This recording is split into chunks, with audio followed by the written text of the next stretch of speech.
Okay, so YouTube's giving me issues. We're going through StreamYard. Hopefully everybody saw that in the chat. Come on over here. We're going to let Nathan in. What up? What's up, John? Can you hear me okay? Why do you look like you're in a house full of smoke that's currently burning to the ground? It's a good question. I don't know. I got you live. It's too late now. Ironically, if I look out my window right here that you guys obviously can't see, there is a lot of smoke coming from the strip. I don't know what the hell's going on, but there could be something newsworthy here soon. So That's not a joke either. It's actually true. What's going on down there? I don't know. I haven't heard anything. It's always wild down at the strip. Right. What'd you think of the Notre Dame basketball game? John, just be happy you don't care about Notre Dame basketball like you do. I can't handle Nathan. I cannot handle it. So I just can't. I don't have enough emotion to go around. I can't handle it.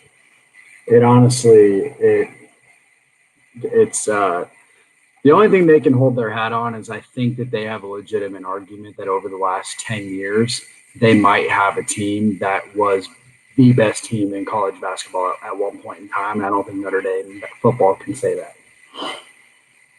Well, the that's the true. 2015 basketball team, when they lost to Kentucky, I think if they would have won that game, they would have won the national championship. Yeah, that was a tough one. So, Nathan, let me ask you this. How are you approaching this ball game? Like, as a fan looking at it? To me, I'm to the point where I'm just done hearing about it. I'm done worrying about it. I'm just ready to get it. Whatever's going to happen, let's just do it. Yeah, I was talking to Mark Rogers earlier this morning, and I kind of told him, I was like, I'm going into this game with no expectations, or at least trying to. I don't want to get my hopes up because, the chance of them, losing and possibly losing by a lot is pretty high.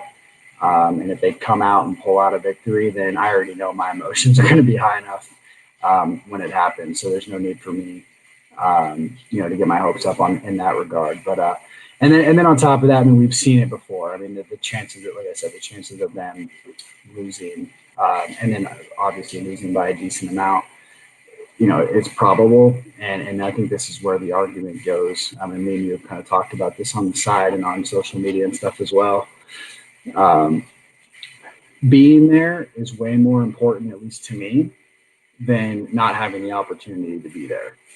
Because for me, the narrative, it's going to stay the narrative, and it doesn't really bother me at this point because it is what it is.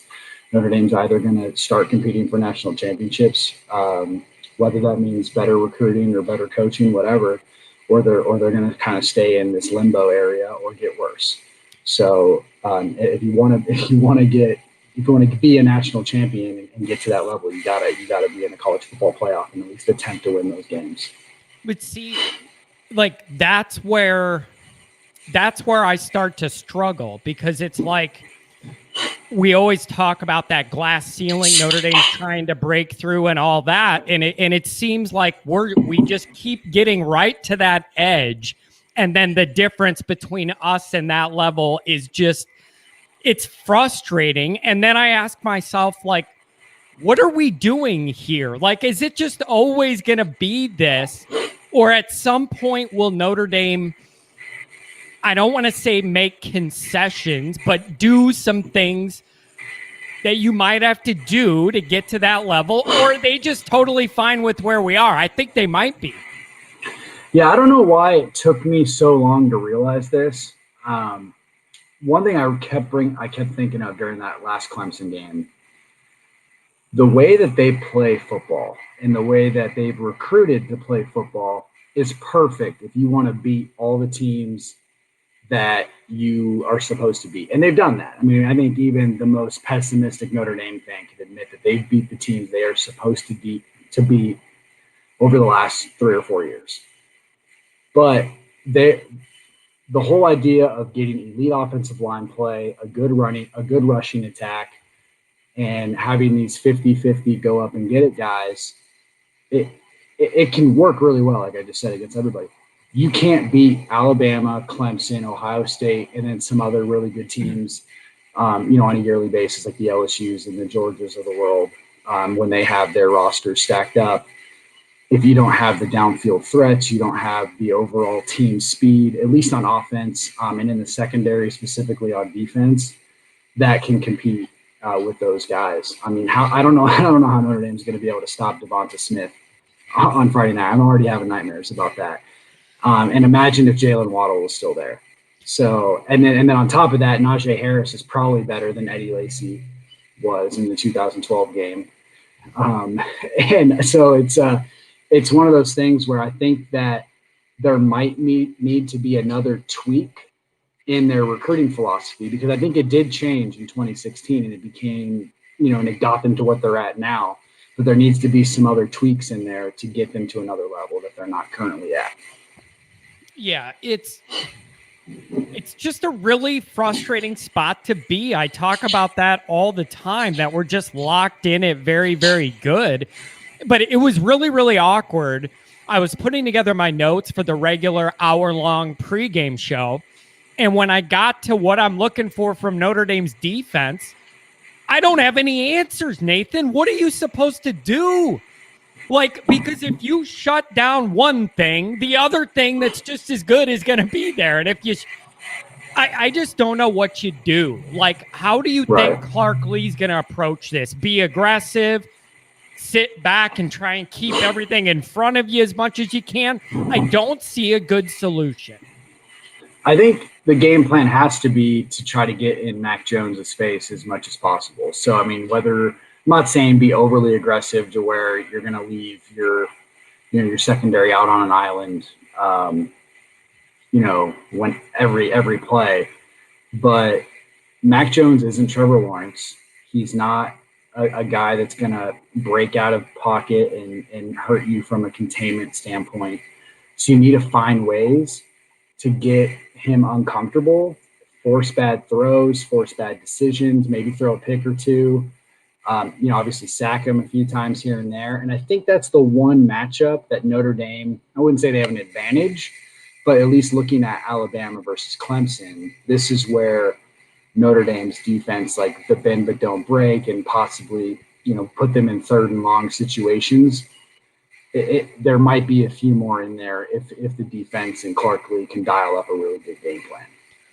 Yeah. I think he has -9 yards rushing on the season. So even if he can move a little bit, he's not trying to, pick up yardage with his legs. And it's it's the ultimate luxury to have, because they don't need him to. All he's got to do is stay in one piece and distribute, So I'm not saying that Jones isn't good. I'm just saying when you have that star-studded cast, I mean, you don't just distribute. Get out of the way and distribute, Nathan, are you able to read what's on the screen as well, or is it just me? Do you see this quote? Yeah, right here, Ian Book confident is a top 5 QB. Ian Book nervous is top 50. Yeah.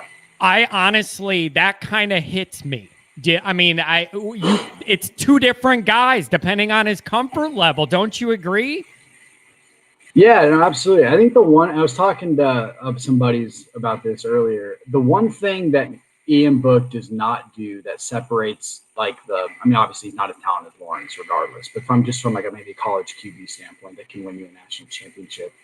The one thing he does that I guess at least somewhat bothers me,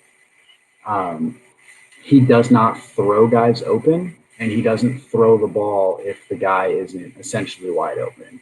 And you can't win at high-level college football. You can't win in the NFL unless you're willing to give your wide receivers an opportunity to make plays when the play breaks down to an extent and you have to get rid of the ball, or if there's a split second where they're open and it's going to go away if you don't throw it right then and there, or give them opportunities to go up and get 50-50 balls that aren't necessarily the designed 50-50 ball throws, because those are the only ones he really does. He only makes when it's a called play.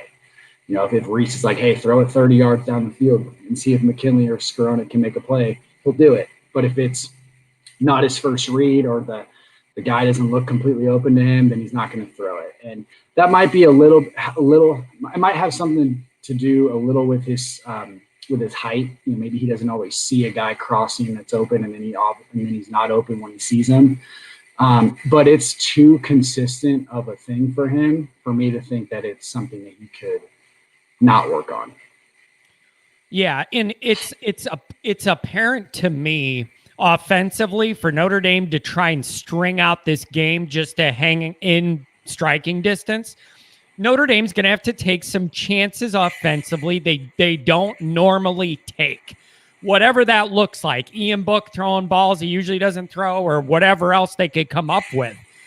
And the other thing is, you could keep the field goal kicker at home, in my opinion. I'd be building these drives out with 4 plays in mind, because 3 isn't going to do you damn near any good against this team.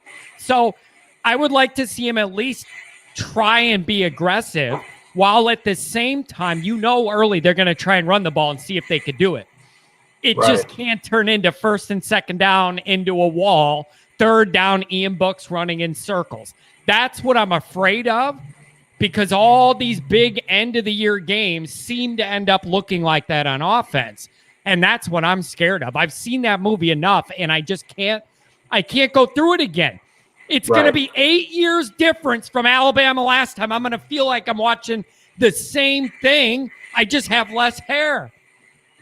Go 2 points on what you said. The first one, 100%. I mean, Notre Dame has to play to their strengths in their game plan, but at the same time, you can't go. And I heard, I think it was Tim O'Malley said this a few days ago.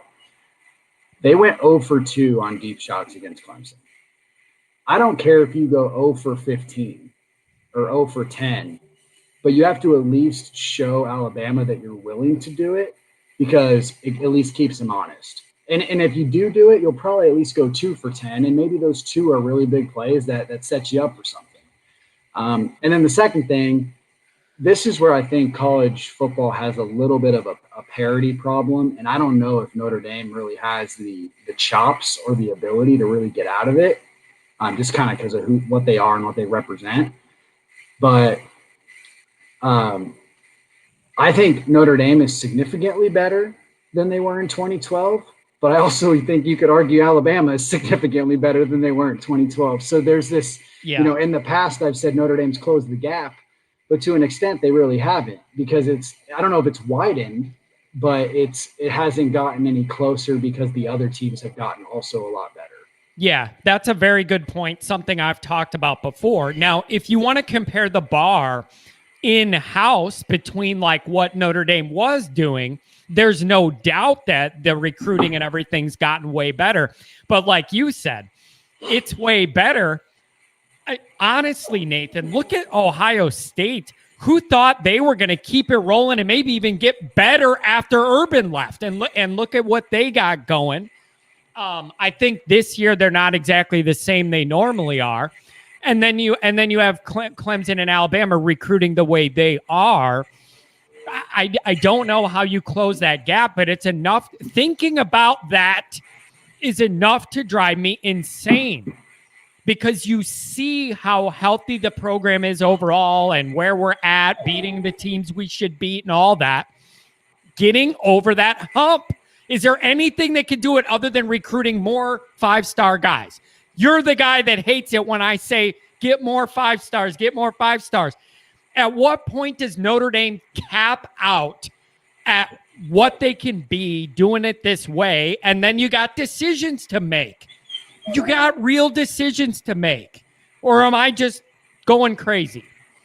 Well, that's kind of where I bring up the idea that there might need to be another tweak in the recruiting. Because while they're never going to get 4 or 5 stars a year like certain teams do, there's an opportunity to further develop your way of thinking to try to get on their level without bringing in the quality of athletes that a recruiting rankings standpoint says that you're bringing in. So guys like just starting next year, for example, Lorenzo Styles needs to find a way to get on the field. Whether that means elite special teams where he's your punt and kick returner, at the very minimum, that's got to be that. And then on top of that, he's got to be probably at least a wrinkle in your offense. Probably to the extent of what Lindsey was last year, to where Notre Dame fans were upset that Lindsey didn't get more play, but he was also a sophomore that probably should have had more play.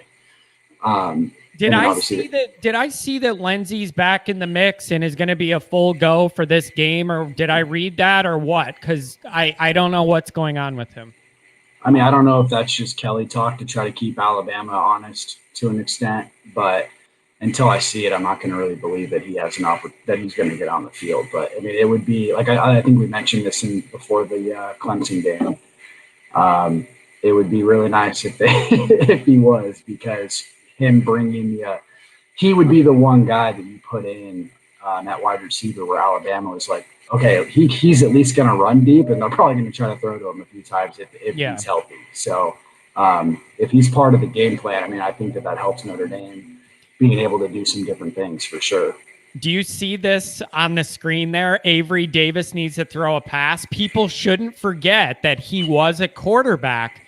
If you were ever going to pull something out, pick your spot, try and steal a score, do it here. Like, that's an example of something where if we're playing, Boston College or something, I'm not looking at that.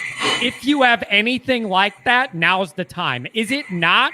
Like, I don't think it's reckless. You might need that to stay in this game for as long as you can. I don't think it's extreme. Pull everything out.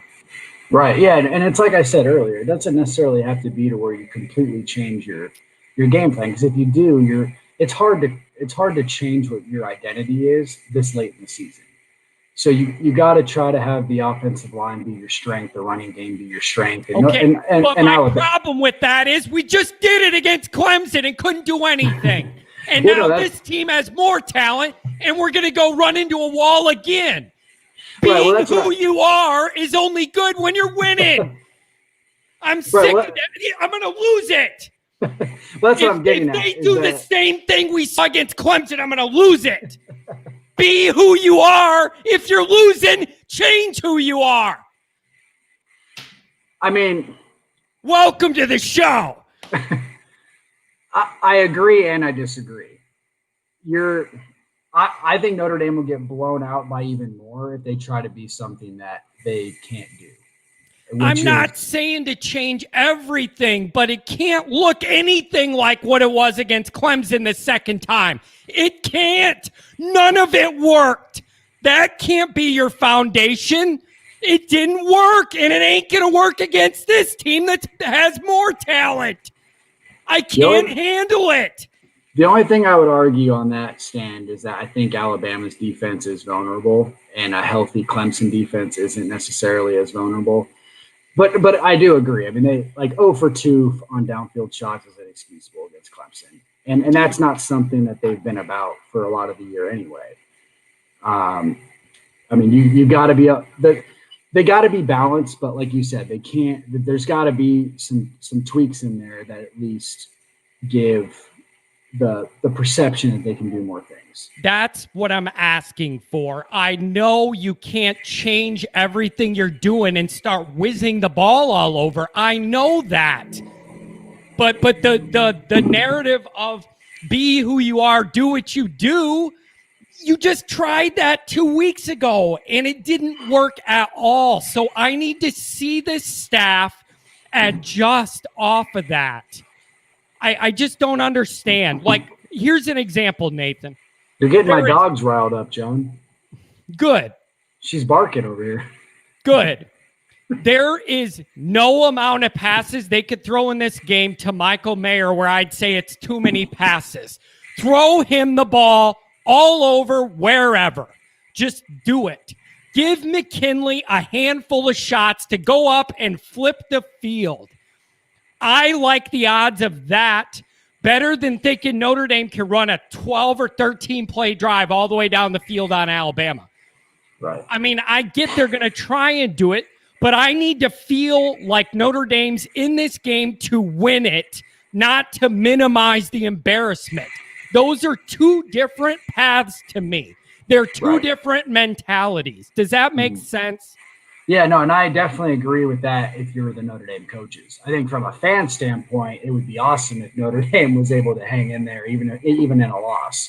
But if you want to prove that you can compete with these type of teams, and especially if you're the coaching staff and the players, you need to go out and actually prove that on the field by doing things that you don't typically do or have shown you can do at least. Now, let me ask you this. Do you think, let's say this goes how Las Vegas thinks it's going to go or similar. Let's just say that happens. How do you look at this year in totality then? It's really challenging. You had the win against Clemson, which is your big upward marking point. At the same time, I feel like some credibility was lost off that based on what we did to Clemson the second time. Do you agree with that? I really do feel like we had to at least play Clemson close to kill the argument. The only reason we beat them was because all their guys were out. And we didn't. So I don't feel like I could really lean on that the way I could a few weeks ago. Yeah, no, I mean, absolutely. The narrative is going to completely change from this season if they go out and get rocked the last 2 games of the year. So they got to stay competitive at the very least. And so that's the issue. And I have a real problem with that. All these fans of teams sitting at home are going to be saying to us, oh, your team sucks. Your team sucks. Theirs aren't even good enough to get a chance to be in a game to lose to these teams we're playing. Right. I don't acknowledge those type of fans because the logic's flawed. Do you think A&M has a legitimate argument? Yeah, they have a legitimate argument to be in over Ohio State. That was my angle too. I was going to say, if they want to get all upset, fine. Your argument should be against them, not us. Right. Notre Dame played not only 5 more games than Ohio State, they played 2 more games than Texas A&M, I believe, or at least 1. And they made their championship game, unlike A&M, which is supposed to be an argument according to the committee. And their best win is significantly better than A&M's best win. I mean, Florida, I know they're not playing a lot of their players today, but they're probably going to get blown out by OU. I think it's 14-0 last time I checked. And they're going to be a 4-loss team at the end of the year. Why would your best win be better than Notre Dame's best win? And Notre Dame's second best win. Because you're in the SEC. That's the answer, right? Isn't that the only answer? Absolutely. And you can make an argument that Notre Dame's second best win is better than Texas A&M's best win. In all honesty, you really could. North Carolina with that offense, I think this is what really bothers me about Notre Dame and you know how I am. I'm super optimistic. I almost feel like North Carolina would put up numbers against Alabama because of the way they play offense. They would maybe lose like Florida lost to Alabama and keep it respectable. For whatever weird reason, I don't know why Notre Dame can't score on some of these teams. I don't know if, like I said, if it's like what you're saying, maybe it's just they try to keep too much of their identity and it doesn't work against the big boys or whatever. But you can't keep getting blown out and keep credibility even when you're in the games. Yeah, but see, that's the challenge. It's what you said. Clearly what Notre Dame's built is good enough to beat. Now we're beating the teams we should beat based on talent, based on all of that. And so that's a really good place to be. But getting over that next hump is a lot harder than anybody thinks, especially with less parity than ever. I don't want to forget this. Did you see the Brian Kelly quotes about having nothing to prove and he doesn't know why this question gets brought up this time of the year every year? Did you see that? I did, yeah. I saw it. I actually did a video on it, and instead of yelling, I actually just said, what do you want him to say? Like, that's a line of questioning he don't want. I didn't even yell. Like, old John would have my head would have popped off hearing that. I just think, what's he supposed to say? He knows the narrative. He knows why it exists. And there's only one way to change it. Don't embarrass yourself. I think he talks to his players a lot different than he talks to the media. I think the players and him are very well versed in the knowledge of Notre Dame football over the last, 10 or so years. And or 20 years, I should even say. And I bet it's talked about more often in those circles about, trying to change the narrative and, get back to college football elite more so than fans maybe think that it's talked about. Yeah. And I don't know, man. It's just really hard because you can't fight the perception that surrounds Notre Dame when this keeps happening. Nobody's going to care what you did in the regular season if you lose your last 2 games by lopsided numbers. Like, nobody cares at that point. Nobody cares. Here's the thing. I always rail against this, but I found myself sitting there yesterday asking, what if Notre Dame plays Alabama a lot closer than we think and loses? Is there credibility that could be gained even in that kind of performance? It would still be a loss on the big stage, but if it was close, say like a 10-point game or something, how much credibility is there off that? Because I could see there being some, but at the same time, I want to say this is Notre Dame. Win the game. Win the game. Where do you fall on that? I think there would be, but it wouldn't be admitted credibility, at least by fans. That makes perfect sense. I get what you're saying. Yeah. The fans would just be like, oh, Notre Dame lost another big game. They didn't deserve to be there. But I think and I know someone's on the comments saying it doesn't matter. And to a certain extent, I completely agree with that. It doesn't matter. Eventually, you got to actually win the fucking thing. Yeah. But at the same time, part of the reason Notre Dame gets laughed at in some of these circles is because, you go back to the Oregon State game, what was that, 2001 or whatever? From then on, every single game has been almost non-competitive when they get to the big ones. So keeping it competitive, I think, does do more than maybe some fans of Notre Dame and other fans would at least admit. And then here's something else philosophically that I struggle with. And that is, back in the years where Notre Dame was losing to teams they had more talent than, that's a different kind of game loss anger than it would be losing to this kind of team. Those are different kinds of losses. To a certain extent, you're the one who sent me that text. What did they have? Since 2017, 25 5-star guys, and we have 1. Yeah, and that was based. It's a little bit probably different than that, but it's still true. It's because I think it's based on the composite. I think it's based on the composite. So Notre Dame might have a few more, but then Alabama probably has a few more too. So I don't know. Can we see some new wrinkles? Can we see some screens? Can we see, just show me something different? I don't feel like we adapted to what Clemson was doing in the last game. Do you? I haven't had you on since then. What did you see? Where's the adjustments off the adjustments that were made between game 1 and game 2? Where were they? Oh, be who you are. Right.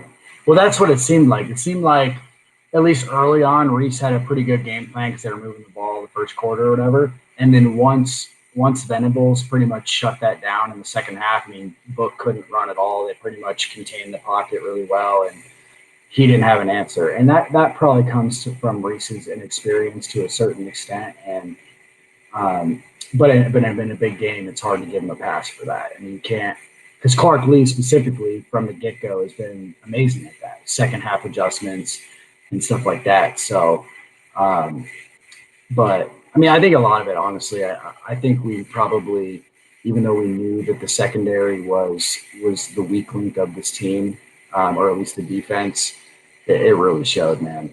Crawford's a shell of himself after all these injuries. And he's 63 years old. It happened. Right.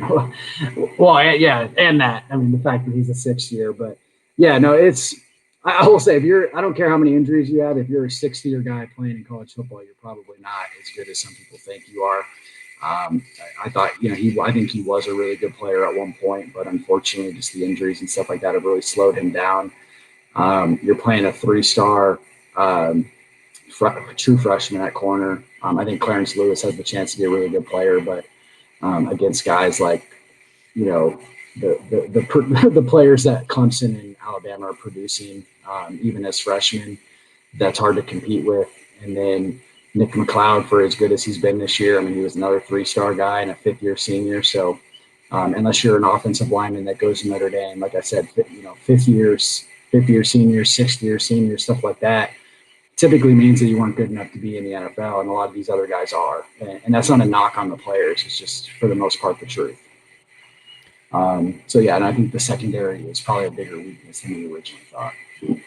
Yeah. Let me ask this.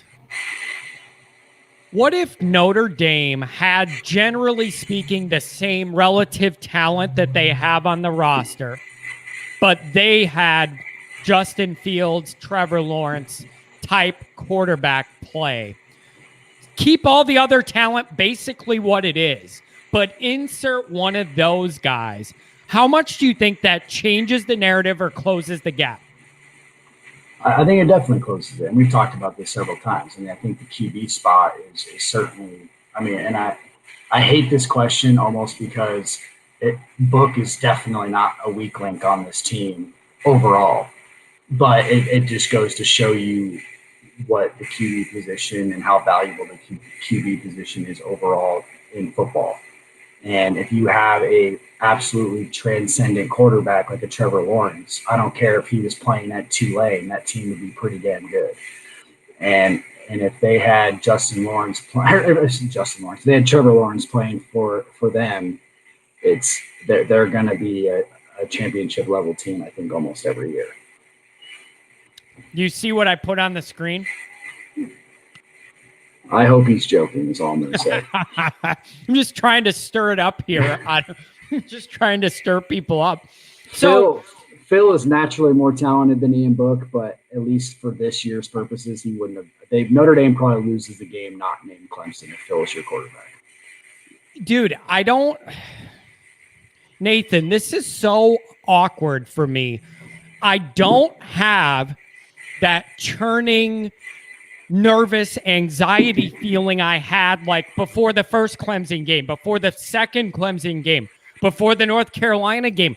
I just don't have it because I think I'm just bracing for something bad to happen. Am I a bad fan? Should I be sitting here saying, oh, Notre Dame can win? Well, why do you think that? Because I want Notre Dame to win. I just can't feel that way. So I'm half excited to see if we could do some things early. But overall, I'm just kind of like in wait for to be mad mode. Does that? I hate this feeling. I hate it. Yeah, I think that there's a certain. I think there's a part of the fan base that certainly agrees with you that it's hard to be excited for this game when the overarching feeling is that you're going to get blown out. But wait, let me ask. I'm Mr. Negative in this fan base. Everybody knows that. John, half glass empty, all that stuff. Fine. What would be the case for any Notre Dame fan to really sit here and feel like, you know what we're going to do? We're going to take it right to them and win this game. What? They're based on what? On what? What? That part is completely true. I think from nobody could think it except for because you want it to be in your heart, and that's not a good reason to say it. Right? Yeah. No, I don't think any logical fan is really saying that right now. Where like my excitement comes from for a game like that is just the fact that it's Notre Dame and it's a football game and they're playing in it. And that's only good if what's happening's good. Otherwise, that's great to say until we're losing 21-0 4 minutes in. Just think about it from this perspective. It's the last Notre Dame football game you'll watch until almost this time next year. So that's a long time to sit on this if it goes bad. But like I don't want to be that way. And I went into the second Clemson game talking about the feeling that we could hang with them. And there was actual on-field reasons why. The physicality up front in the first game and all that kind of stuff.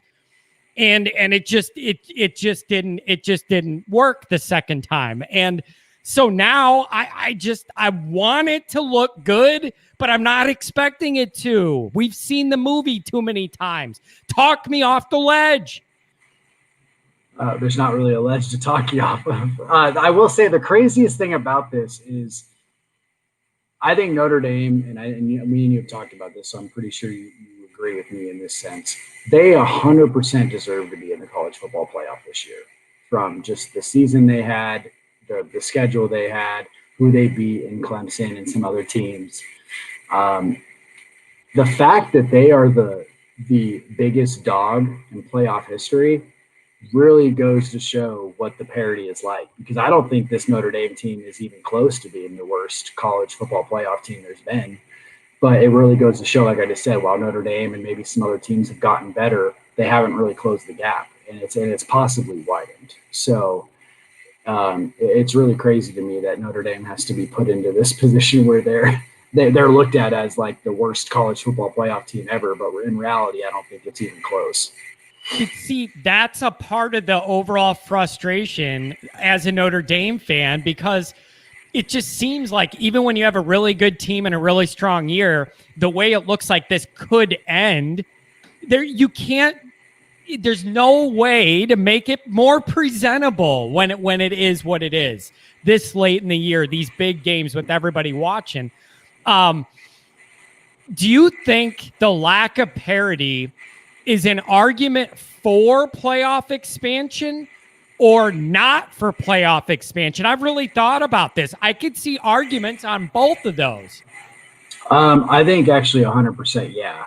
It should be expanded. And the reason I say that is I do think that there's years, this year not necessarily being one of them, but there have been years where there is a little bit more parity, but because it's in the same conference or whatever, some teams get left out that really deserve, like, if they're like, and this is, me, this is me and you being Notre Dame people here.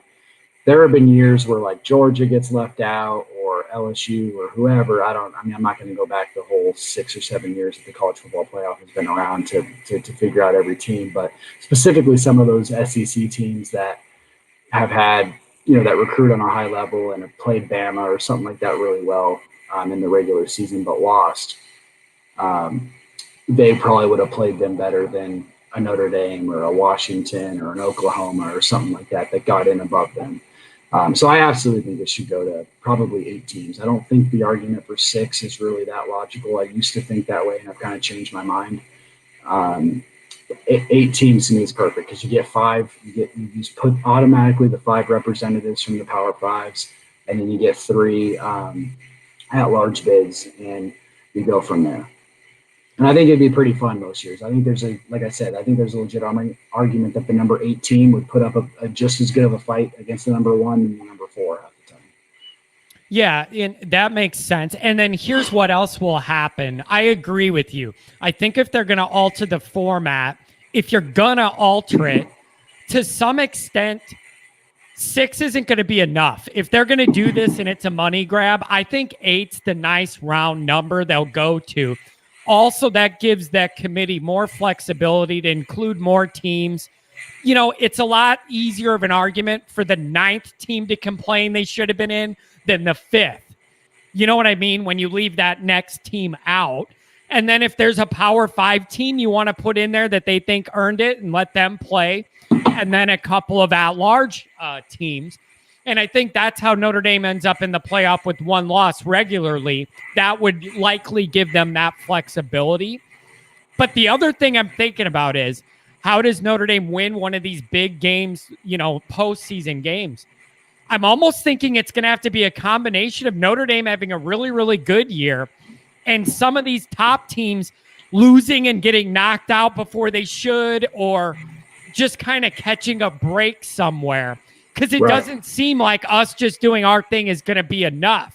That's one harsh reality I think I'm coming to grips with from 2018 and now. Do you get what I'm thinking? Well, I think there's a legitimate argument that they were closer to winning a championship in 2012 than they are now. Imagine if Alabama doesn't get in and they play Kansas State or whoever the other team was. I forgot. I forgot who the other one was, but now imagine wait, if it's Notre. now wait. The problem with that is we would have won that championship and the NCAA would have revoked it. Didn't they? That's the year they took away all of our wins because a tutor helped them with homework. Shut it all down, Notre Dame. Oh, you're on lockdown. Look at how bad you are. It's like the Reggie Bush Heisman. Everybody still acknowledges it. I guess, but yeah, I don't know, man. It's just getting. But what it would have done here is, like you said, while they would have revoked the championship, there would have never been this idea that Notre Dame can't win it because they would have had a national championship on their resume in the last 10 years. And that's something that a program can hang their hat on in recruiting and other things. So it would have definitely been one of those. And from and now in today's age where social media is just so crazy, fans of Notre Dame and stuff like that would always be like, well, hey, remember 2012? And then who cares if someone comes back and says, oh, like, what do you mean? The game was played and they won. So it's whatever. Yeah. Let me ask this. I don't want to get way ahead of myself, but do you expect Notre Dame to have a big drop off next year, losing a bunch of key pieces, especially maybe up front? Is that something you're even thinking about yet? Because it's starting to hit me a little bit. I think the schedule next year is favorable enough that while the team might not be as good overall, you might not see it in the record necessarily. And I'm not saying they're going to make the college football playoff again, but they could go 10-2, 11-1. I think with their regular season schedule, if that's the actual schedule. I mean, who knows with COVID and stuff, we could end up playing another ACC schedule for all we know. But assuming it's the schedule that they have in front of them right now, it wouldn't surprise me if they were competitive in that schedule. But at the same time, who knows what's going to happen? Maybe they bring in a grad transfer QB. Maybe they, maybe they lose some guys that are kind of unexpected. I've been sort of hearing through the grapevine that we might be losing some guys that fans will be upset about, but maybe not overall we should be upset about from an optics perspective. But at the same time, I mean, who knows? I think it's one of those things where I mean, you've talked about this several times. I think Notre Dame is in a place as a program where they should go 10-2 regardless of who's leading. And if they don't, then maybe we can have this discussion. But as of right now, no, I'm not too worried about next year and what they can accomplish. But it's like, I get what you're saying, but at some point, is it wrong of me that I would like more than 10-2? All 10-2 means to me is you're beating the teams you're better than, and then the couple you play with more or equal talent, you're losing. We need to get past that. Past it somehow. I thought November 7th was a turning point towards that. Well, see, that I didn't understand that was your actual question. Because I agree. It wasn't. I added that. I agree with that. They definitely need to get past that part of it. But just in regards to next year, I think we could hover around the same as what they've been, regardless of who's at QB and some other factors. Because you're right. I mean, I think they're going to lose Eichenberg. I think there's a really good chance they lose Banks. They'll have Patterson back. Who knows if he'll be at center or not. There's been some rumors of maybe him kicking out to tackle. And then they'll probably lose Kramer and Hainsey as well. So they could have – there's a legitimate chance they have 4 different offensive linemen starting. Now, that's obviously the strength of their recruiting, so you hope that some of those guys, while they haven't necessarily had a lot of game time, that they should be able to be pretty effective.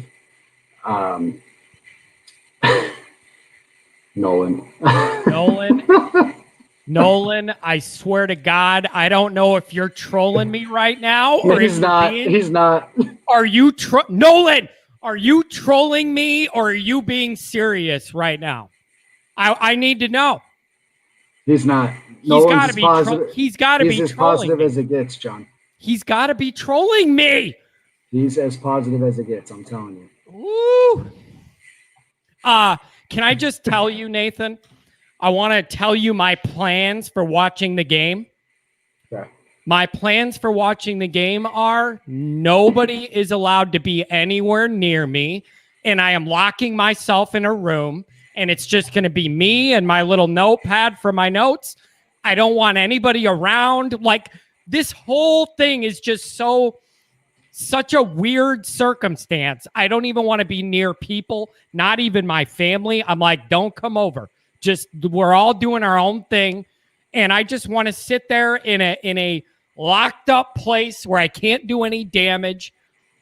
I'm just prepared. I feel like I'm preparing for a meteor to fall on my head, and it shouldn't be that way. I want to feel excited. I forgot to tell you I was going to be in Chicago for the game. You're going to what? I thought I was going to be in Chicago for the game. I was going to come over, but apparently not anymore. We would have to be at opposite ends of the house. You can have the living room upstairs. I'll go in the basement, and you'll hear me kicking stuff down there. Oh, God. That actually would be pretty funny. Hey, what do you think of Ohio State Clemson? I'm picking Clemson. Right. I mean, I think Clemson's got that game as well. So do I. I don't even necessarily expect it to be extremely close, to be honest with you. I just don't. Yeah, I mean, I think the only argument there would be Ohio State probably has some more natural talent than Notre Dame. They have the quarterback that can have the big game. Last year's game against Clemson was very good. You could argue that Ohio State probably should have won that game. And the other argument is Ohio State's yet to play their best football, and they clearly have the talent. So if they can come out for one game and really put it together, then they could. But I would expect. I mean, I think that game could be equally as bad as the Alabama Notre Dame game. Yeah, but you know when Ohio State could put it together? When they play Game 7, Game 8, Game 9, Game 10, right. All these games that don't exist. Oh yeah, I mean they don't deserve to be in the playoff. We've already talked about that. And here's the other thing. I said this before, Nathan. I think there's only about 3 teams in America that could pull that argument off and not have everybody burning down the NCAA headquarters. Don't you agree? Yeah, I think there's like 3 teams that could pull this off and get it done. Yeah, they're all in the playoffs. Yeah, that's it. Those are the only ones because they've justified it.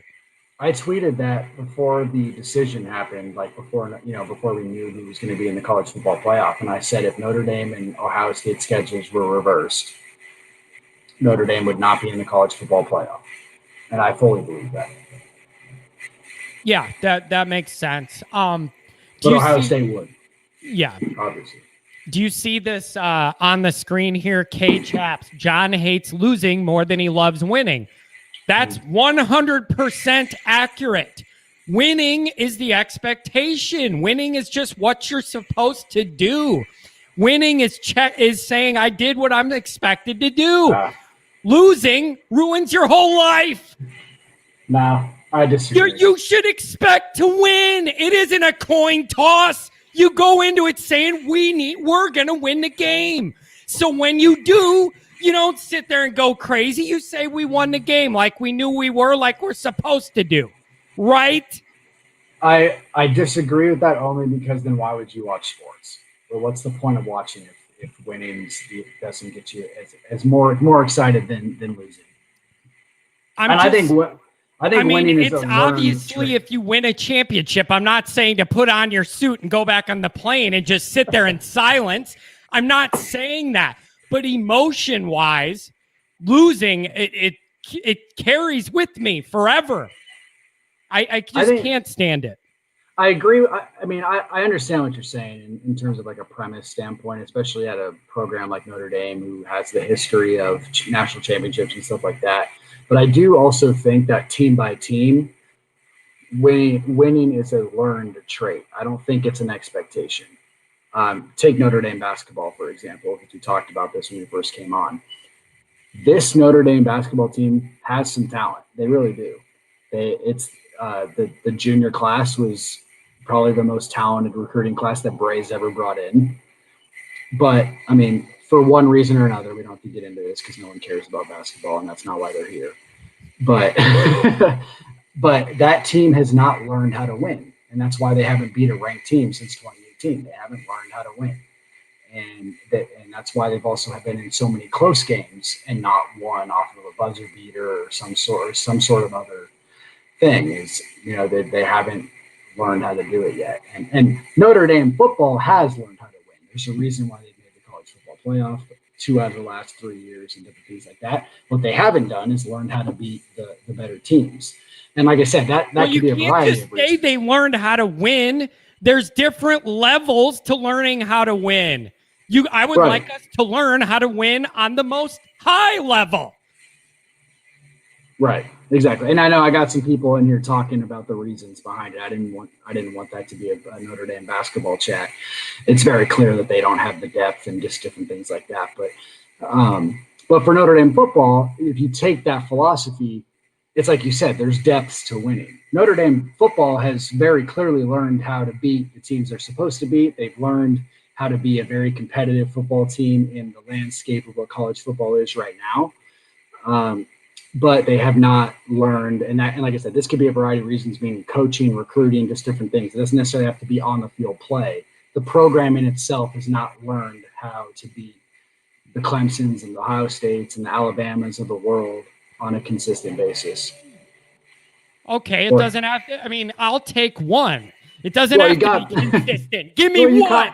You got that one, I guess, if you wanted to make that argument. That's the only reason I said consistent. I almost didn't say consistent basis because they haven't learned at all. Listen, if you want to take away the Clemson game this year. I'm taking a little bit of heat now on my comments about November 7th because I really do feel like a lot of that heat came off that game because the second one was so bad. It was really important to me that even if we lost, it was close, just to show the first one wasn't all a COVID injury fluke. We can't say that now, so I have no leg to stand on. I don't. I mean, I do think. So here's a good. I thought about this the other day. In like 2014, 2015, let's just take one of those two teams, for example. Let's just take the 2015 team, because a lot of people seem to think that maybe is the most talented Notre Dame team. Does that team beat Clemson down their QB and a couple of starters? I don't think so. I really don't.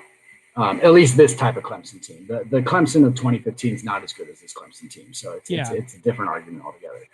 I don't think that team can beat the Clemson team that Notre Dame beat on November 7th. So I think that's a fair point. I do. That's where the program has gotten better to an extent. They can beat the elite teams out there when they're down a few players. The thing that bothers me, and this is kind of going on like the optimistic side of Notre Dame and media more so than anything.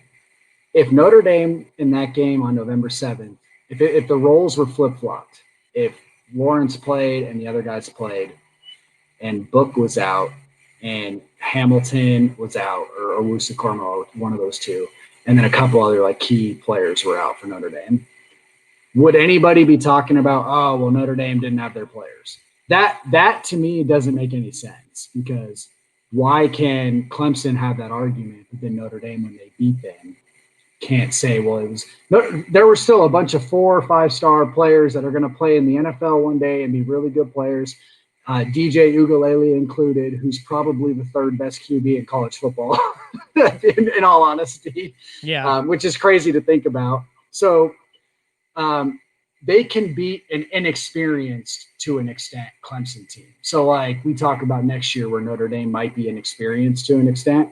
Let's just say that was flip-flop. Let's just say like LSU, for example, lost a crap ton of players from last year, and they turned out to be really bad this year. If when Clemson loses Lawrence and other players, we already know that they're probably not going to be as bad, because we saw what, DJ Ugalele and some of their younger guys are going to be able to do. But I think that's where Notre Dame has closed the gap to an extent. They can beat the inexperienced or the rebuilding of sorts elite team. They still can't beat the ones that are bulletproof. We're going to win a national championship. You know what?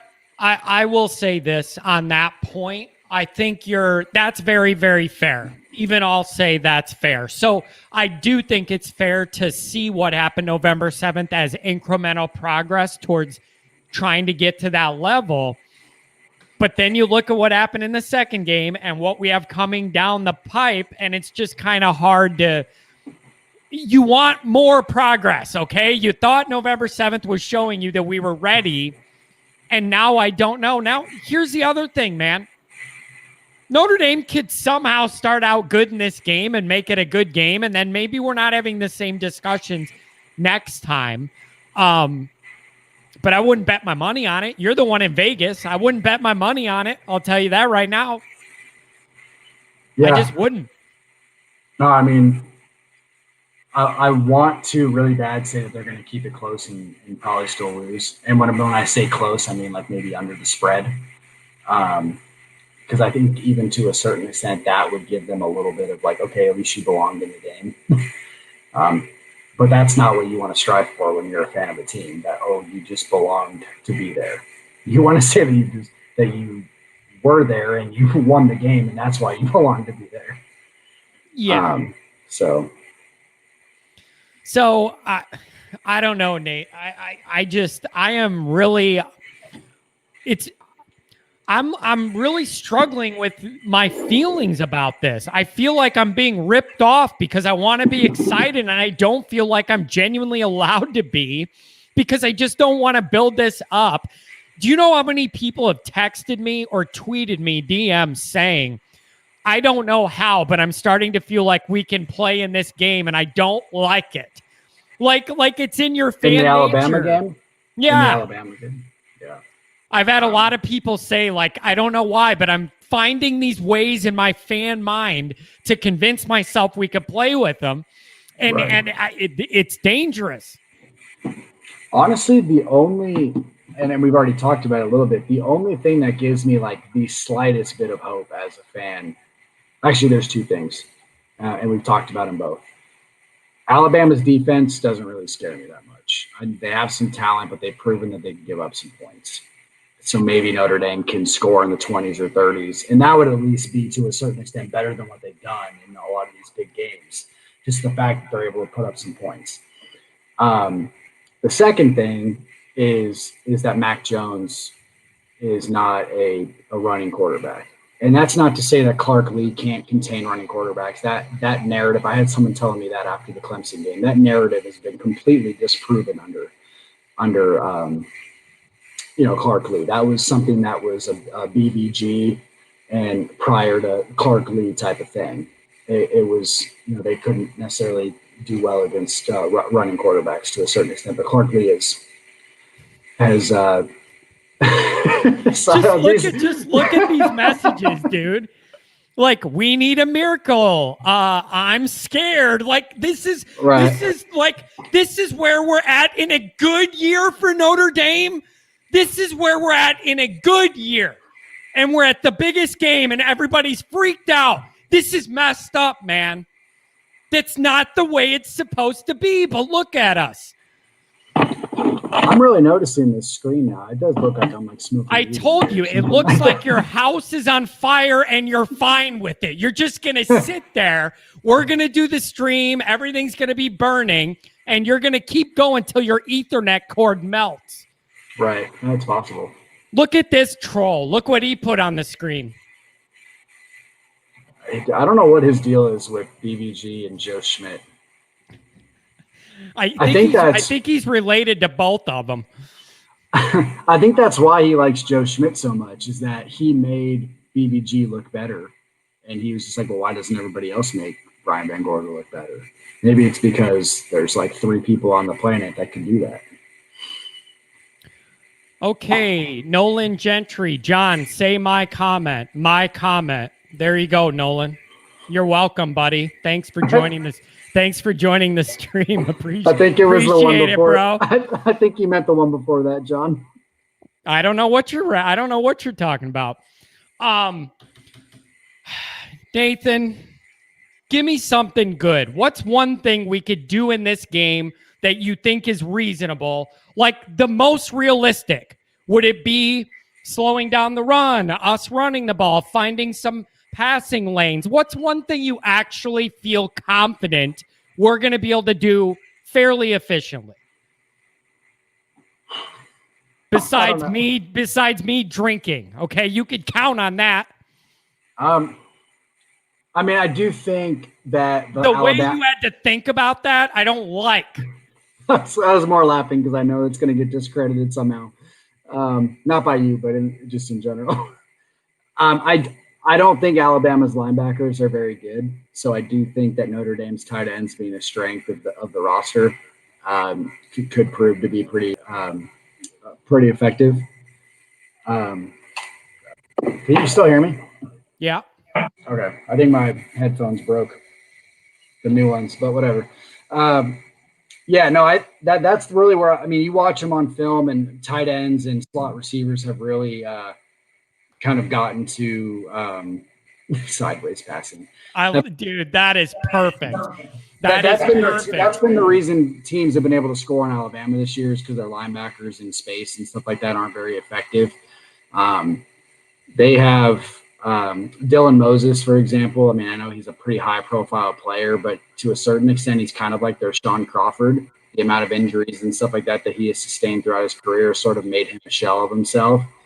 And then other than that, and when I was listening to the Irish Illustrated podcast the other day, and this was kind of before I was able to dive into some of my own film and just different things like that. Tim Priester mentioned a pretty solid point, and it had to do with the offense as well. Alabama, whenever they have played a team that is pretty effective or at least decently effective on third downs, third down efficiency, they've been torched on third downs. When they've played teams that aren't good on third downs, that's when they've had success as a defense on third down. Notre Dame is 9th in the country in third down efficiency. The only team that they've played that is better is Florida, and they put up 46 points and had good third down efficiency in that game. So I would say that those are really the two things. Can the tight ends and the slot receivers get open and keep the chains moving, and maybe not just moving methodically like you say, but maybe picking up some pretty big chunks? And then obviously picking up third downs, because as much as you want to play the methodical game, keeping Alabama's offense off the field is better than keeping them on the field. So if you can pick up third downs, not have 3 and outs, have some longer drives, and then obviously put the ball in the fucking end zone, and not miss field goals or kick field goals instead of touchdowns, then you're going to have an opportunity to at least score some points and hopefully keep the game close. Yeah, here's the other thing too. And this is something I've thought about. I really would like to know what the Notre Dame players behind the scenes feel and think about all of this. There's no way that they don't see the dynamics, see all the news stories, see all the predictions. I really wonder what they feel about it. They know what's going on. They know the history. And they got people like me freaking out. I want to see them channel that. Take all that negativity, channel it, and go shove it. Here's the other thing, and maybe this might just be positive speak. There is a part of me that thinks, because so usually when they get into these big games, they haven't had their heart broken yet. 2012 they went undefeated. 2018 they were undefeated. A couple other times, like they lost to a Georgia team or something like that. It was closer. It was a pretty close game, and it was earlier on in the season. This time they've already beaten a good team in Clemson. Then they had the rematch and they lost badly. So now it's not like we believe we belong there. It's now we need to go out and show that we belong in this game. And I don't think that that's necessarily a mentality they've had in other big games, only because I think to a certain extent, when you're undefeated and Notre Dame plays a good schedule, regardless of what some people say, they do believe that they belong there. And now that they've lost this game against Clemson and then have still made the college football playoff, there's a mindset like, hey, we just got our asses whooped and embarrassed on national television. Let's not do that again. And I'm not saying that that's going to necessarily prove anything, because I'm sure that there's other teams out there that have played with that type of mentality before and got their asses kicked.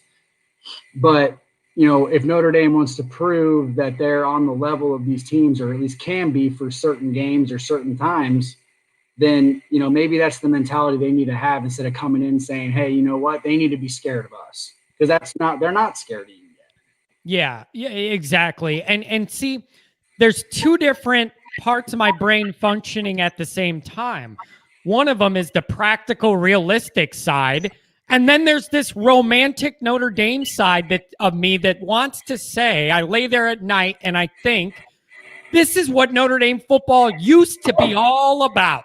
What though the odds be great or small, we're going to do something.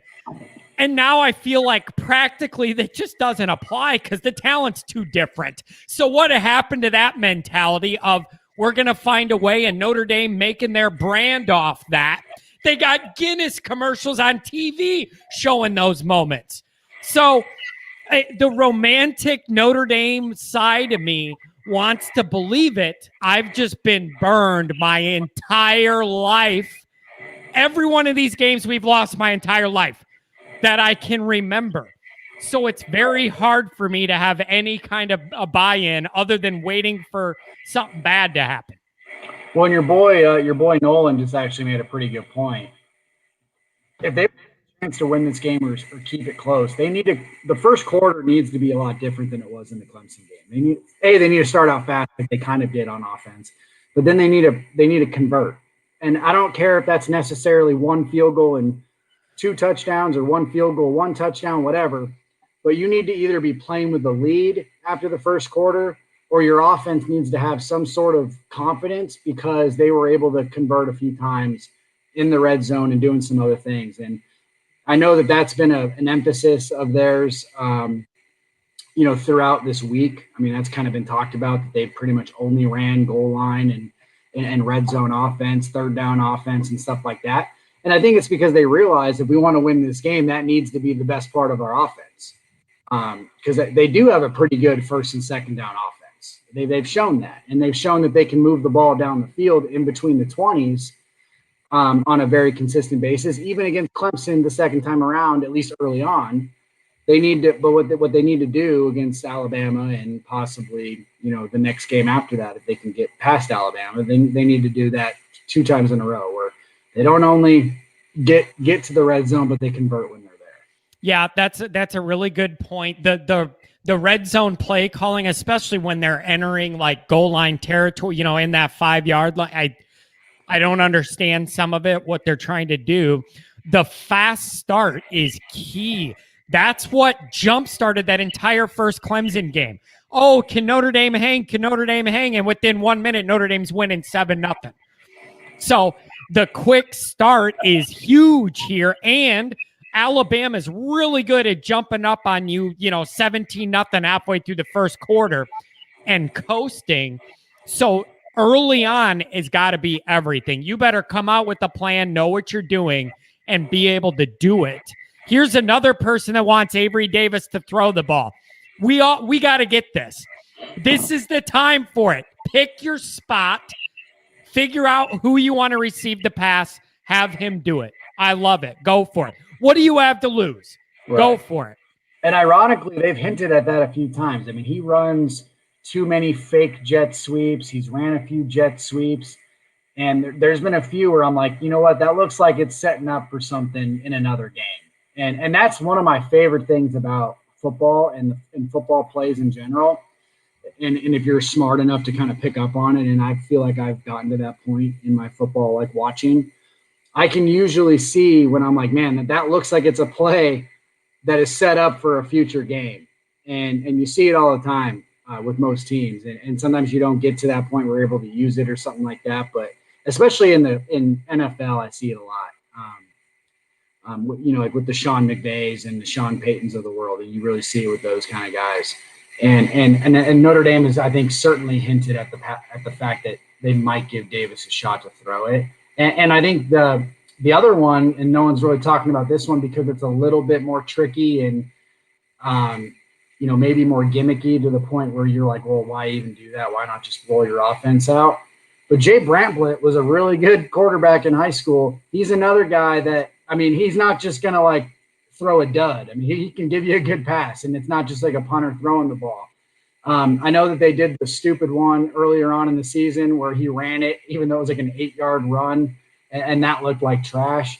But he can throw the football a little bit, and like I said, that's certainly more gimmicky. It probably you probably have a lesser opportunity to have that, but or for it to be successful. But I would, him or Avery Davis has to get in there and do something. I think against Alabama for sure. Yeah, and I just want to have a genuine feeling, Nathan, from the approach that Notre Dame really wants to go win the game and prove a point, and they're not just playing scared to hang around and not get blown out. I want to feel the difference. Come out and run whatever you want to run. Do whatever you got to do.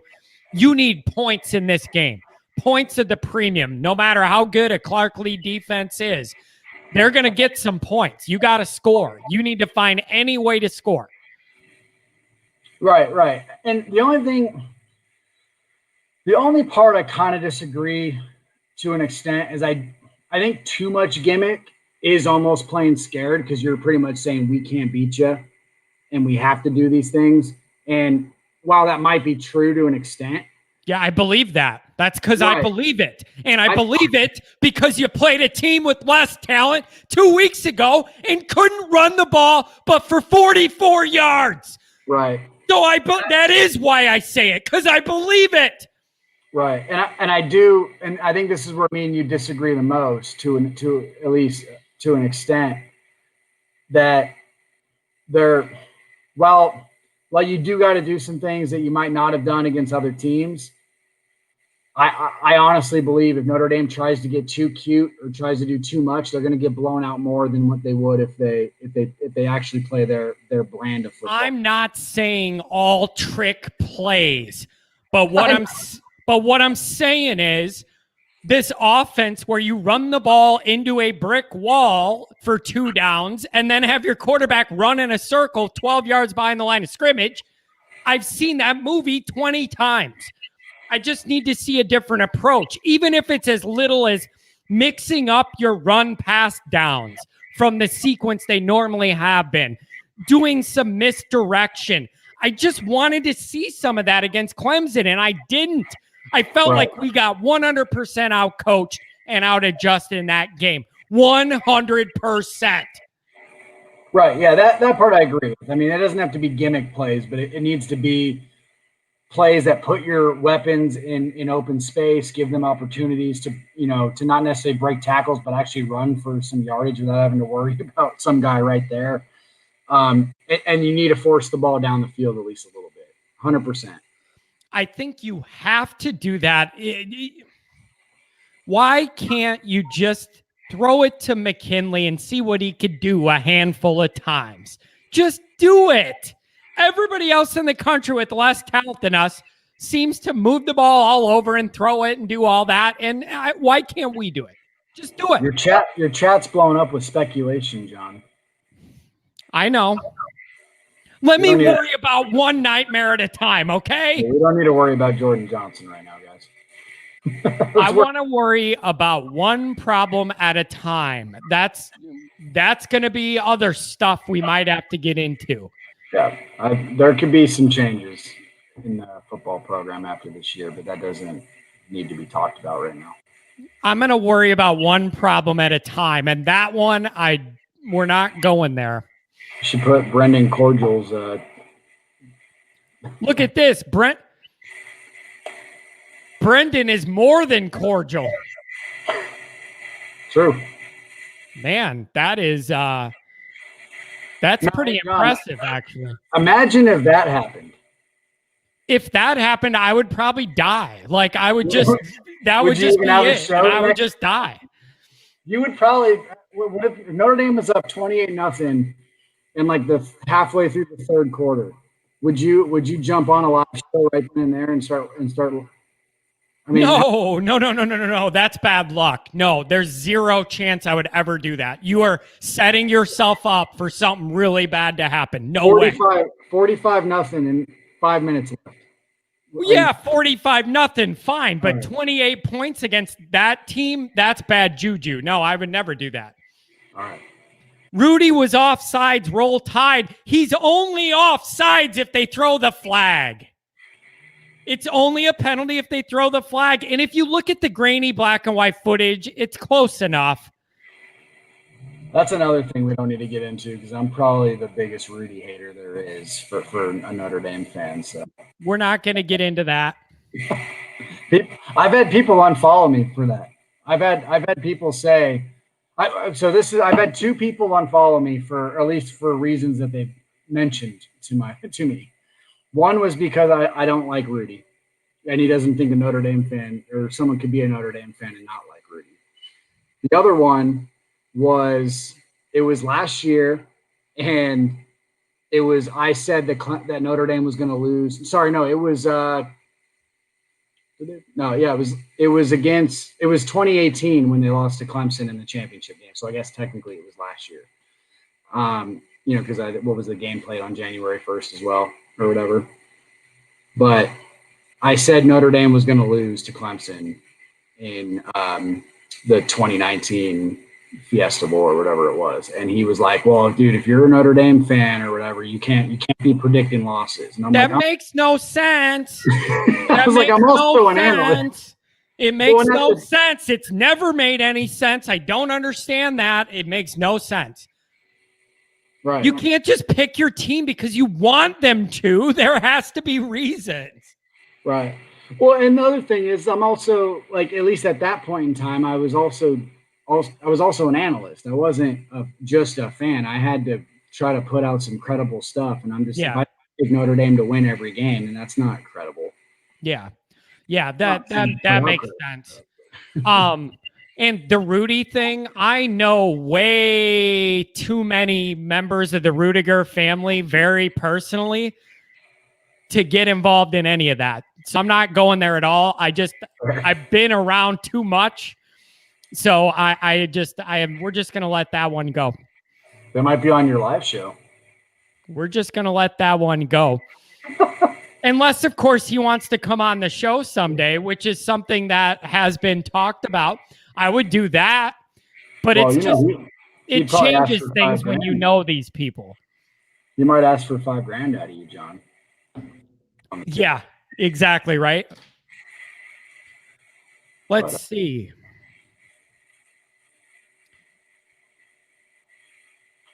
Yeah, I don't want to think about this. No, you know what, though, Nathan? You know what this makes me think about?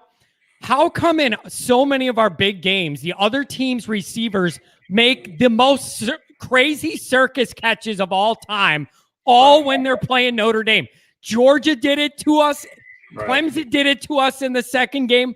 It's always some circus catch against Notre Dame. Oh, yeah. Always. Who's the freshman at EJ Williams for Clemson made that crazy catch too? Yep.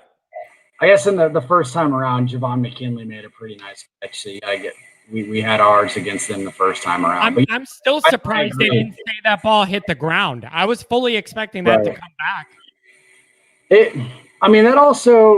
People don't want to hear it, but that's also recruiting. I mean, those guys are freaking talented players, and talented players make really good plays. So you want to tip their cap, but at the same time, if you want to get to their level, you got to have guys that can make those type of plays too. And at least over the last couple of years, I mean, pretty much it's just been Chase Claypool that's been able to do that.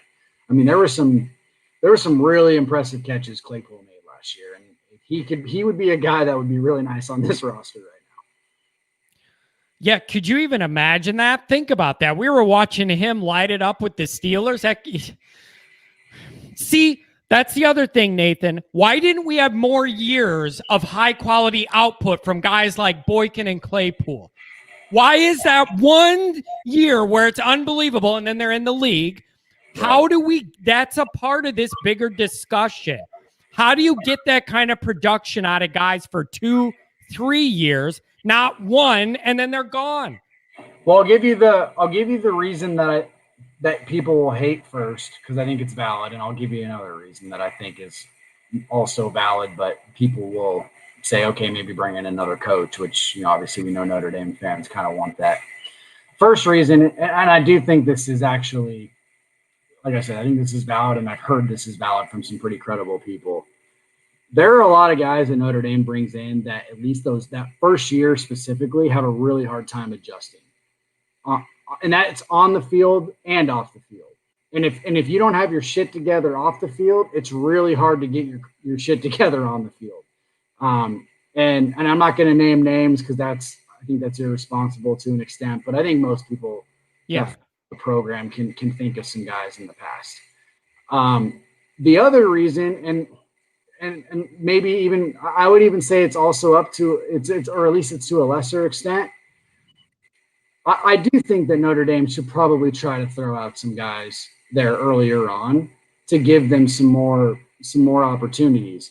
Now, I think I think Claypool and Boykin are kind of separate, distinctions. I think Boykin did have his crap together off the field, first of all, from the get-go. I think his thing was fully development. I don't think he was ready to really be a really good player until those maybe final year, and he had a year of eligibility and left. So he could have came back and he decided to kind of roll with the, that final year of good play and move on. In Claypool's case, I think there's a legitimate argument to be had that he was their best player the year prior to that, the second half of the season. So I think we really got pretty much 2 solid years out of Claypool. And I think that goes unnoticed to an extent because of how well Boykin played too. So the Claypool stuff bothers me sometimes because, like I said, I do think those final 6-7 games of his junior year, he was really the best player on the football team. Yeah, that makes sense. It's just, and he did come from, and I know people don't want to hear this either, but he did come from Canada. He was a raw player. He didn't really play a lot of good competition coming out. He played all over the place in Canada, and he was kind of just like this, he played basketball, really a star basketball player, played defense.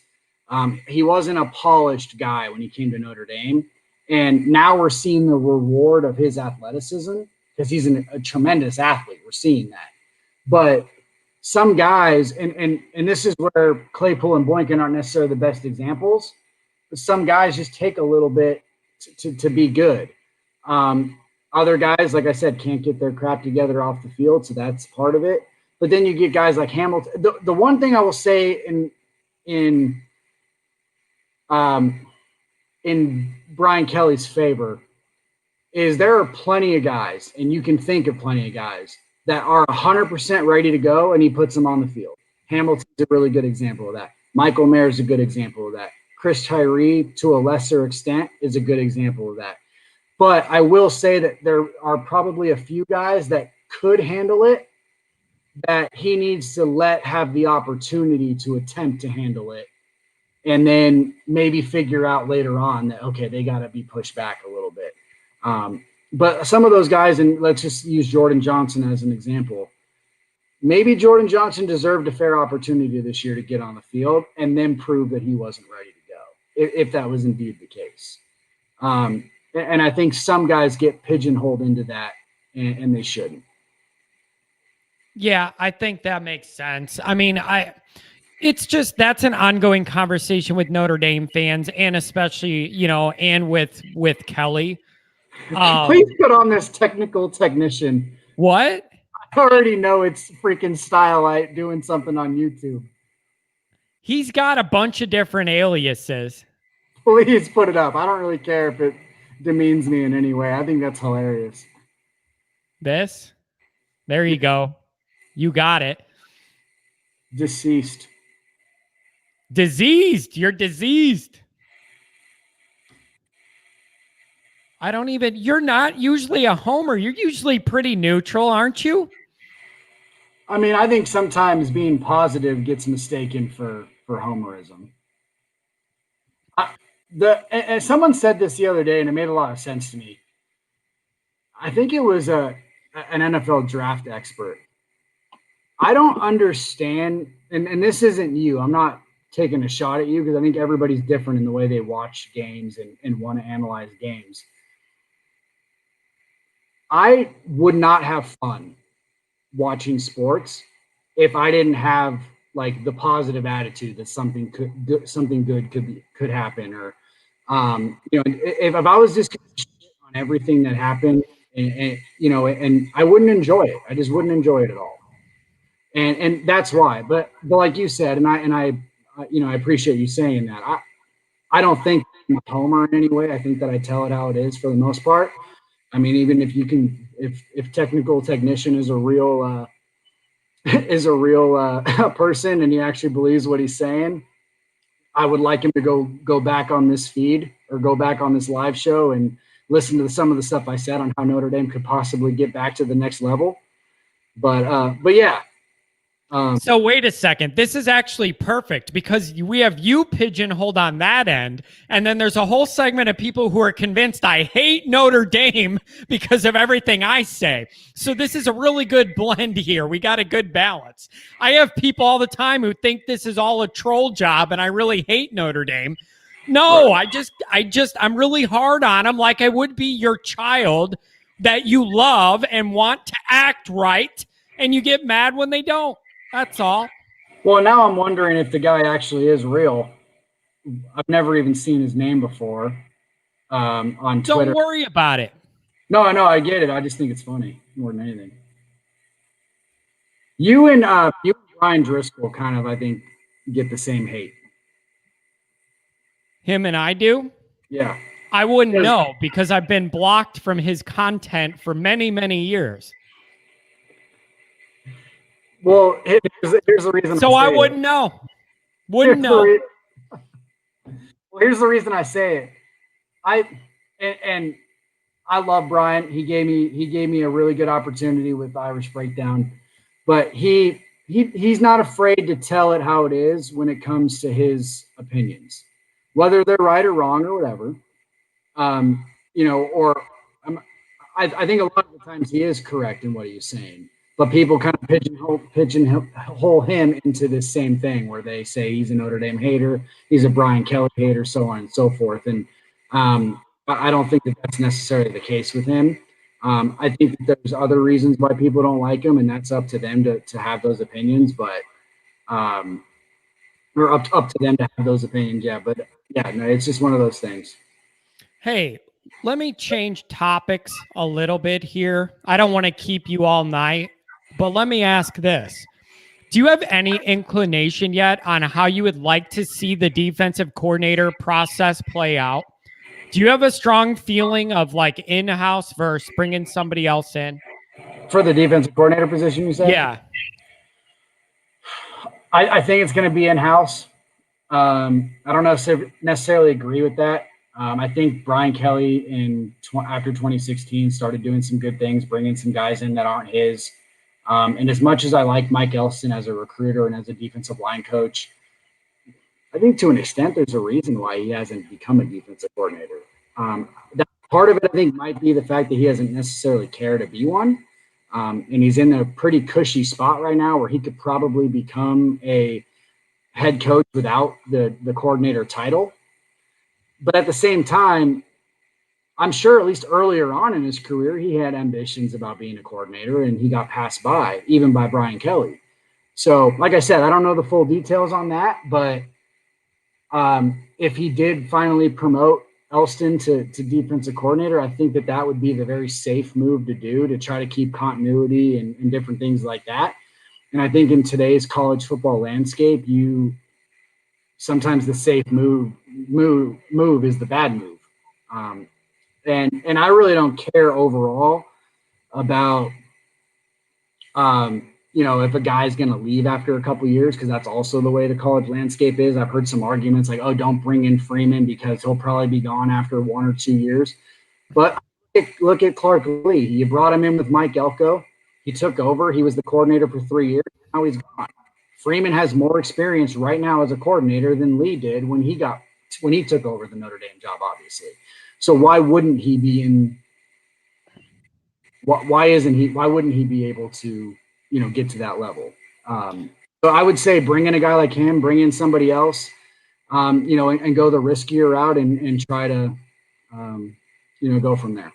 Yeah, it's the interesting part is this would be a transition on defense after things have gone pretty darn well. And that is looked at entirely differently than like after BVG and that nightmare. When you have that, then you want outside new ideas, just start from scratch. Now there's kind of a foundation with that scheme, with that system. They've been really strong the last few years.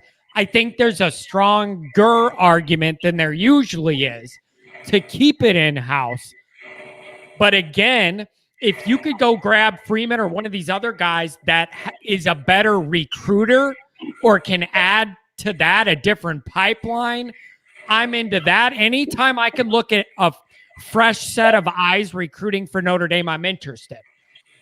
Well, and then not only that, but a guy like Freeman, he has a history with Mike Mickens, obviously, which would be great. I mean, so he's already worked with him and been his boss, I guess, to an extent. And then the other thing, most defensive these days have like a jock type of role.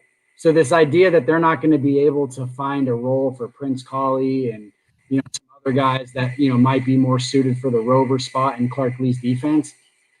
Most defenses these days have that sort of hybrid safety, linebacker that can pass rush. He can do he can drop back in coverage. He can do many different things. So, the idea that they can hire from outside and have to completely change the defense or lose recruits because of it, I think is kind of baseless. Yeah. And it just seems really messed up to me, though. I don't think you can hire a defensive coordinator and have a part of the equation be worrying that the guy's going to be so good he's going to go get a Power 5 head job in a few years. Don't you agree? I don't think you can approach it that way. You got to get the guy and then be as good as you could be with them until he gets his opportunity. The frustrating part is, how do we end up with the Clark Lee type that's happy just being Brent Venables and being the side guy forever? How do you find that? I keep waiting for this guy to leave, and he never leaves. He's got opportunities. He just never leaves. Unfortunately, I think that's a 1 in a million type of thing. Yep. I don't know what his I don't know. I mean, good for him and good for Clemson, I guess. But, man, yeah, I think the only job he might take is if when Dabo eventually goes to Alabama, he'll take over at Clemson maybe. But. Do you really think that would happen? Yes, I 100%. Do you really think that's going to happen? I don't know if I think it will happen, but I think he would leave for Alabama if they offered him the job. You think there's that big of a difference? Like what he's doing just fine at Clemson, isn't he? I think to an extent he thinks that there's a more bulletproof shot at Alabama. I don't know if that's kind of really if it came across how I meant it. Yeah. Alabama's always kind of been there, and Clemson has had their rough patches, even with Dabo to an extent. So I think he thinks that if he were to take the Alabama gig, he could have a little bit more. He maybe have some more leeway to do some things, and then just on a yearly basis, he would be able to recruit whoever he wants and bring them in. And we've talked about this before. Is he not already doing that? I think there's definitely been a part of Clemson's recruiting that hasn't been on the level of those teams at times. Look at this year's class. I mean, I think for a long time, Will Shipley was their highest recruit, and he was kind of like the borderline 5-star. And so there were years, and we talked about this, I think, a few years back, where Notre Dame was kind of starting to get to that old Clemson level where they might bring in 1 5-star every year, but then bring in like a decent amount of top 100 guys and have a pretty good class. It was obviously to a lesser extent, but yeah, no, Clemson, like I said, I think, or let's say Alabama. I think Alabama's a little bit more bulletproof, and then also Dabo's an Alabama guy. I mean, people forget that he didn't go to Clemson; he went to Alabama, and that plays a role for sure. I mean, it would be like, I don't know. I mean, name a guy. Let's just say Tommy Rees was at Michigan, and Notre Dame offered him a job wherever. I mean, I think he would leave Michigan in a heartbeat to go to Notre Dame. I think it's just the way it is with some people. Yeah, I mean, I guess I mean, these are good positions to be in when those are your options. That's a pretty good place to be. All right. Anything else you want to wrap up on? I got some things I got to do before the evening concludes. Anything else we missed? Anything else that you want to bring up? I honestly really just want to know who Technical Technician is, because obviously they follow me and don't like me for whatever reason, and I'd like to at least have a conversation with him to talk some things out, because there's something going on there. He doesn't like me too much. Or I have no idea who it is, but I will say this. Once you get to the point where you have haters, you know you made it. You know you made it. Your name's out there. fair enough, I guess. And I think I confirmed with Silat that it's not him, so I apologize, Silat. Well, I don't know. I honestly don't know who it is either, Nathan. I've never I don't recognize the screen name or anything either. Yeah. You know what it was? It was me. I created that account on my own, and I'm just sitting here giving you the I'm giving you the business. My only defense on that is I think I have some good credibility with people like you and Brian and other people and people that kind of think a little bit differently than me and a little bit more, on the, I wouldn't say negative because I don't think that's a fair way to describe it, but just, I'm optimistic and more people are pessimistic, or they, and maybe that's considered more fair or not. I don't know the way you want to describe it, but I have some pretty good credibility with people like you and Brian and some other people. So I'll take that for more so than anything, I guess. Yep. Nope. I wouldn't do business with you if I didn't respect your work. You know that. But okay, so this is going to be the last thing we do. Probably, you know what? I might put one more short video out if I'm in the mood tomorrow. I don't know. But this might be it. And then I don't know what to promise the people for the post-game Alabama show. I don't know how it's going to go. We're just going to have to see. But I promise it won't be boring no matter what. Yeah. No, I mean, that's certainly fair. It's not going to be boring. So, all right, everybody, have a good New Year. Enjoy the game. Be safe. All that kind of stuff. And we'll just hope this is better than the experts think. That's all you can hope for. That's all you can hope for. Keep it under the spread somehow. Keep it under the spread and find a way to win the game. No big deal. I'm not asking for too much. All right. That's going to be it, everybody. We will see you next time. Have a good night and be nice to each other on the chat. Jeez. Brutal. That's fine. Later, Nathan. See ya. Thanks.